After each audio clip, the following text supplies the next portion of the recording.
அனைவருக்கும் வணக்கம். இந்த வீடியோவில் கொத்தமல்லி சாதம் எப்படி செய்கிறதுங்கிறத பற்றி நம்ம பார்க்க போகிறோம். கொத்தமல்லியை போட்டோம்னா அது எல்லோரும் பொறுக்கி வச்சுருவாங்க, இல்லை தூக்கி போட்டுருவாங்க. ஆனால் கொத்தமல்லி நம்ம உடம்புக்கு ரொம்ப நல்லது. அதை என்ன செய்யணும்னா, இந்த மாதிரி அரைச்சி சாதமாக பண்ணிட்டோம்னா குழந்தைங்களும் இருந்து பெரியவங்க வரலும் நல்லா விரும்பி சாப்பிடுவாங்க.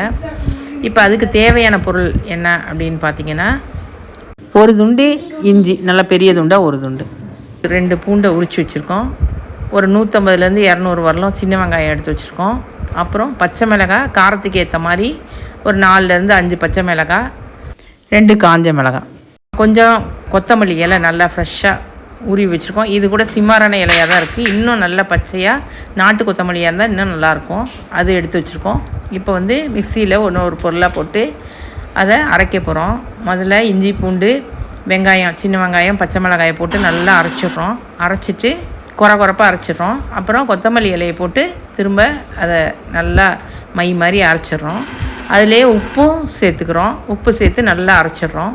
கடாயை அடுப்பில் வச்சு ஒரு குளிக்கரண்டி கடலெண்ணெயை ஊற்றி கடுகு, உளுந்தம்பருப்பு போட்டு கருவேப்பிலை போட்டு 2 காஞ்ச மிளகாயையும் போட்டு அந்த இது நல்லா பொரிஞ்சோடனே கொஞ்சம் பெருங்காயத்தூளையும் போட்டு நம்ம அரைச்சி வச்சுருக்க பேஸ்ட் எடுத்து அதில் ஊற்றிடுறோம். ஊற்றி நல்லா கிளறோம். கிளறும்போது நல்லா கொதிக்கணும். அந்த பேஸ்ட்டு நல்லா கொதிக்கணும். அந்த பச்சை வேகம் போகணும்.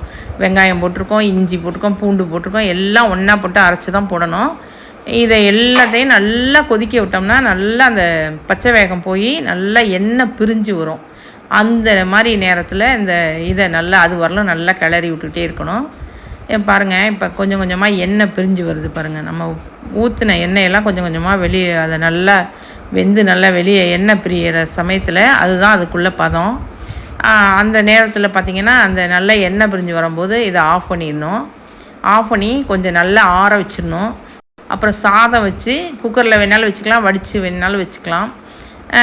அதையும் சாதத்தையும் கொஞ்சம் நல்லா ஆற வச்சுட்டு அதை போட்டு இப்போ கிளற போகிறோம். நல்லா கிளறிட்டு கொஞ்சம் நெய், ஒரு 2 ஸ்பூன் நெய் விட்டு நல்லா கிளறணும். கிளறி உப்பு, காரம் எல்லாமே திட்டமாக இருக்கும்.